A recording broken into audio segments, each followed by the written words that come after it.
The start of 2016 has witnessed a sharp escalation in the militarization of the South China Sea. The cause of the escalation is multifaceted and comes from both regional and international quarters. The militarization has been initiated and exacerbated by both China and the United States, both bearing responsibility for the current level of tension in the region. The USS John C. Stennis Carrier Strike Group sailed to the region from its home port in Bremerton, Washington on January 15th and passed through the Luzon Strait separating Taiwan and the Philippines on March the 1st. The Stennis is accompanied by the guided missile cruisers, the USS Antietam and the USS Mobile Bay, as well as the guided missile destroyers USS Stockdale and USS Chung-hoon. The Antietam is based at Yokosuka, Japan, and was ordered off its normal patrol to join the Carrier Strike Group. The 7th Fleet flagship, the USS Blue Ridge, is also in the area, having docked in Manila on March the 4th. Trilateral talks were held on board the Blue Ridge on March the 5th between the US Navy, Japanese Maritime Self-Defense Forces, and the Philippine Navy. The key subject of discussion was how the three nations can work together to confront China in the South China Sea, promote security and stability in the region, and develop future multilateral training and exercises. The current deployment of the Stennis CSG to the region follows the previous deployment of the USS Lamson guided missile destroyer to the Spratly Islands last October, and the USS Curtis Wilbur to the Paracel Islands in late January of this year. The US has also increased surveillance flights over the areas by P-8 Poseidon patrol aircraft, as well as in one case B-52 strategic bombers.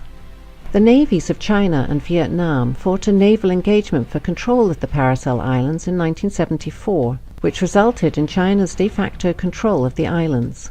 China has established a military presence on Woody Island since that time, and has engaged in an extensive expansion of the base in recent years. Woody Island now has an extensive military airbase with a number of newly built hangars and munition storage buildings.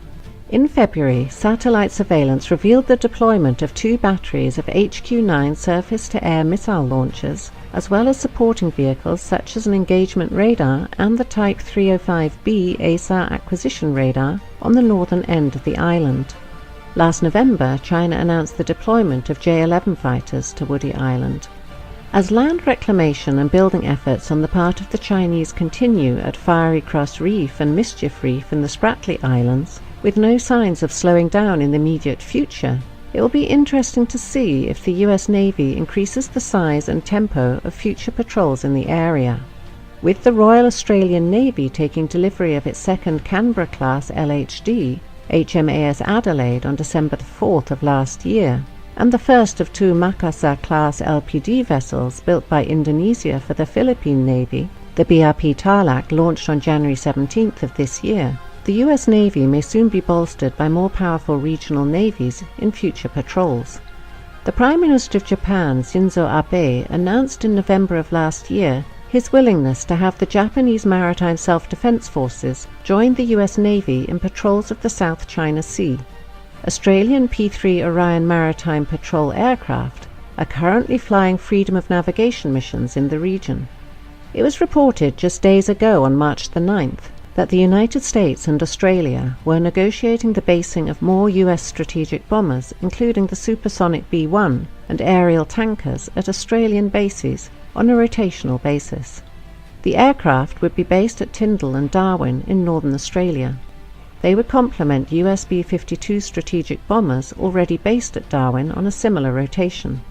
As the brinkmanship continues, with no signs of either China or the United States backing down, the chances of a military confrontation in the South China Sea, whether calculated or accidental, continue to grow with each passing day.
U.S. naval services have released a new maritime strategy, a plan that describes how the Navy, Marine Corps, and Coast Guard will design, organize, and employ naval forces in support of its global dominance. The new strategy, titled A Cooperative Strategy for the 21st Century Superpower, highlighted forward, engaged, and ready as key words and kept the original theme of ensuring our capability to intervene overseas. It calls for increasing the Navy's forward presence to 120 ships by 2020, up from about 97 ships today. This includes forward-basing 4 ballistic missile defense destroyers in Spain and stationing another attack submarine in Guam by the end of 2015. The Navy is scheduled to increase presence in the Middle East from 30 ships today to 40 by 2020. The strategy reinforces the continued need to strengthen the partnerships and alliances by stressing the importance of operating in NATO maritime groups and participating in international training exercises. The U.S. strategy emphasizes operating forward and making proxies across the globe, especially in the Indo-Asian Pacific region. Thus, the hard anti-Russian rhetoric of Washington is a sign of the global standoff. At the very same time, the United States is preparing to go deeper and deal with China. The U.S. strategists are concerned about the rise of Chinese naval forces and its expansion to the Pacific Ocean. Particularly, they aim to prevent a situation where China will be able to defend particular zones of sea communications from foreign intervention. This is Chinese DF-21D anti-ship ballistic missiles purpose. In 2008, the U.S. Department of Defense estimated that China had 60 to 80 missiles and 60 launchers. The risk of establishing area-denied operational environment, for instance, in the South China Sea, worries architects of the strategy. Since the American pivot towards Asia, a tolerant term for the U.S. deterrence policy against China, in 2011, the United States Navy has deployed 60% of all of its powers in Asian-Pacific region. Indeed, it's ready to deploy even more in order to establish its own control in China's zone of interest. Armed with its own unparalleled navy, the U.S. gets a louder voice and more power to restrict military or economy use of the oceans by other countries. In other words, it indicates the U.S. intention to control the trade in the Indian Ocean and the Pacific, or even monopolize it in those waters. Now here's where the problem is. In April, China overtook the United States as the world's top importer of crude oil, and 80% of this oil, and many other important resources, China imports through the Malacca Strait, which the Chinese Navy doesn't control. In this context, it's clear why Beijing claims sovereignty over nearly all of the South China Sea, and is building a military base in Djibouti. China supports counter-piracy operations in the Gulf of Aden, conducts humanitarian assistance and disaster response missions enabled by its hospital ship, and participates in large-scale, multinational naval exercises. Washington immediately protested against the China-Djibouti relations and expressed concern over China's plans to build a military base in the Obok region, but to no avail. China has to defend the supply of oil over a long way and isn't able to do it right now. Problem is, it doesn't have enough naval bases along vital shipping lines as of yet. Strings of Pearls strategy, initially suggested as a series of seaports and naval bases stretching along the Indian Ocean, has to resolve this issue. The seaports will be support places and investments that could pay dividends on a strategic level while causing broader security amenities.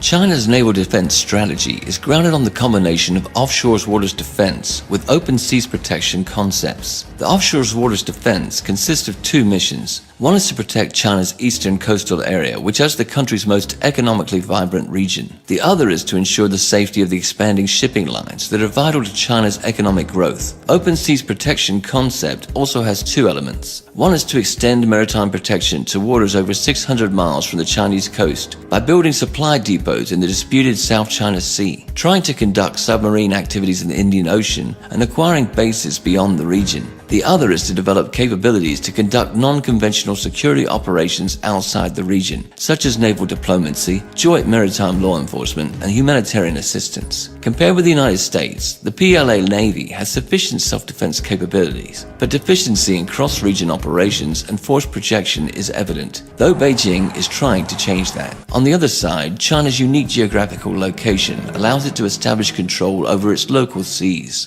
the Yellow Sea, the East China Sea, and the South China Sea. That is what the United States has accused China China of doing in the last 5 to 10 years, the so-called anti-access area denial A2, AD, or the Fort Fleece strategy. This is the real reason for the boiling over for China's island work in the South China Sea. Washington is sufficiently alarmed by a perspective to lose the maritime control in the region and has started the naval force race under an umbrella term of all domain access. Despite this, Beijing is adamant. In June, China said it was shifting work on disputed South China Sea islands from the dredging of land to the construction of military and other facilities. The US containment policy against China includes not only holding of old alliances, but a creating of new. In the recent strategy, Washington pledges to strengthen cooperation with 6 long-standing allies: Australia, Japan, New Zealand, the Philippines, the Republic of Korea, and Thailand, and also lists 8 new partners: Bangladesh, Brunei, India, Indonesia, Malaysia, Micronesia, Pakistan, Singapore, Vietnam. With help of its Asian allies, the US are going to seal off the PLA Navy in South China Sea and prevent its moving into operational space. Further, Washington's diplomatic rhetoric over the long-standing allies, shared strategic interests, and cooperation in Asia, in fact, is aimed at establishing a coalition against China. Despite the fact that the US official strategy is ignoring the Taiwan issue, the island may easily become a flashpoint of ongoing confrontation, and the Western media machine has already set the ground for it. On July 22nd, US magazine The Diplomat reported that the People's Liberation Army soldiers were seen running towards a building that bears a striking resemblance to the Japanese-built presidential office in Taipei. During the Series C of this year's live-fire Stride 2015 Zurine military exercises, the magazine argues 2 things. First is that PLA is practicing the storming of the presidential office to bring pressure on Taiwan in the context of its presidential and legislative elections in January 16, 2016. Second is Chinese military has been preparing to invade the island, but the fact should be taken in its proper context. The military drills are a signal not for Taiwan, but for the US. China shows its capacity to solve a Taiwan problem by force, to predict an attempt to use the island for strengthening of the US military presence. Also, aggressive activity of US special services through Taiwan, or an economic sabotage threatening it. In other cases, Beijing would much prefer to reintegrate Taiwan without having to resort to force, but by cultural, economic, and political tools. Moreover, it already has a successful experience of lost territories reintegration, Macau and Hong Kong. Another area of the US-China geopolitical confrontation is the Indian Ocean. US strategists, media outlets, and public experts argue India is a rival state for China. Monetary wealth and power growth of both states will result in inevitable clashes between them. According to them, the motive behind the string of pearls strategy isn't in solving the logistical problems of China's maritime Silk Route, but are in encircling India. If established commercial ports will be militarized with the PLA Navy, the concerns about China's influence in the Indian Ocean region empower the US to involve India in the American area of influence as part of a global anti-China strategy. The good news for Washington is India has been actively building a new powerful fleet, including an aircraft carrier group, so it could be a very useful tool. Directly, Chinese and Indian maritime interests face off in Sri Lanka, leaving the Indians' area of influence under the impact of China's economic projects. For Beijing, ports of Sri Lanka, founded by Chinese investments, are a cell in planned maritime infrastructure from South China to Pakistan, a natural opponent of India involved in China's maritime Silk Route. The US will likely use these features to set on fire China-India relations, to use Indian political, military, and economic power to discourage Beijing from adopting its maritime policy in the Indian Ocean. The US's strategic purpose is to seal off the PLA Navy in the South China Sea and prevent its moving in operational space and encircle China by land. In this order, the US holds old and new alliances with nations in the Indo-Asia-Pacific region. The US media machine has already started information aggression against China-Taiwan relations in order to support the rise of Washington's influence on the island. Meanwhile, American special services will try to fuel Pakistan and Sri Lanka in order to make a triangle where the US and India oppose China in the Indian Ocean region. With Washington's support, the tension will also raise in the South China Sea, where Malaysia, Taiwan, Vietnam, Brunei, and the Philippines claim maritime territory. The US naval services will constantly strengthen their presence there in the Indian Ocean, in the Pacific Ocean, while preparing to deal a crushing blow to Beijing. China will answer with its fortress fleet strategy in its local seas by building a powerful Pacific fleet and putting into practice the maritime Silk Route project infrastructure in the Indian Ocean, all the while developing the relations with the Russian Federation in Eurasia. Also, India and China can absorb a lot of profit from the mutually advantageous cooperation. The only thing that they need for it is a mediator to start a constructive dialogue. Russia, which has a good fellowship with both, may become that mediator. This will solve the tensions in the region and allow the nations to go on to further development.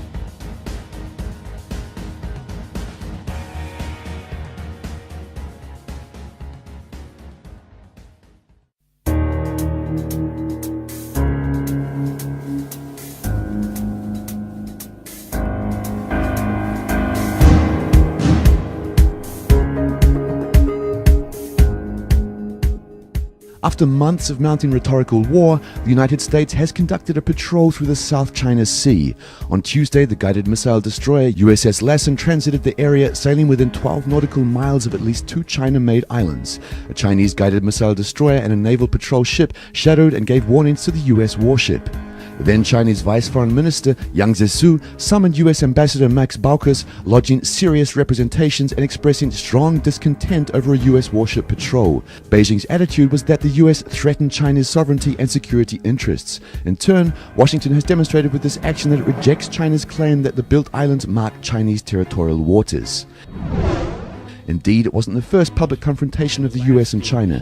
Tuesday's US patrol parallels the response to China's 2013 assertion of its expanded air defense identification zone in the East China Sea.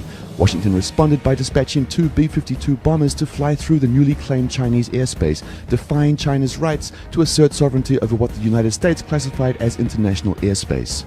The official US position is that its vessels would sail close to land masses occupied by Vietnam and the Philippines, as well as to demonstrate support for freedom of navigation rather than the specific targeting of China. Nonetheless, it's clear that these so-called freedom of navigation patrols will continue. The US regional allies also claiming the South China Sea waters will likely welcome the actions. Despite the rhetoric about a freedom of navigation, the US has pragmatic interests in this region. In the ongoing US-China standoff in the Indo-Asia-Pacific region, the East and South China Seas, the Strait of Malacca, the Bay of Bengal and Indian Ocean, as well as countless peripheral lagoons and bays, a crucial point of the competition. Ownership of a particular island, reef or rock, and the right to name a body of water is more than a question of sentimentality. It is the foundation of many national policy strategies. Securing the right to patrol, build bases, and regulate trade through these waterways can mean access to the resources critical to sustain economic growth and political stability. The Obamas' pivot to Asia and the US newly released maritime strategy de facto means that Washington has taken a course on a long-standing countering of China's influence in the region. A core but often unstated component of the US national strategy is to maintain global superiority at sea. By controlling the seas, the United States is able to deploy military power and to control the movement of goods worldwide. China's maritime strategy aimed to defend its eastern coastal area and crucial maritime routes in the Indian Ocean challenges the American approach.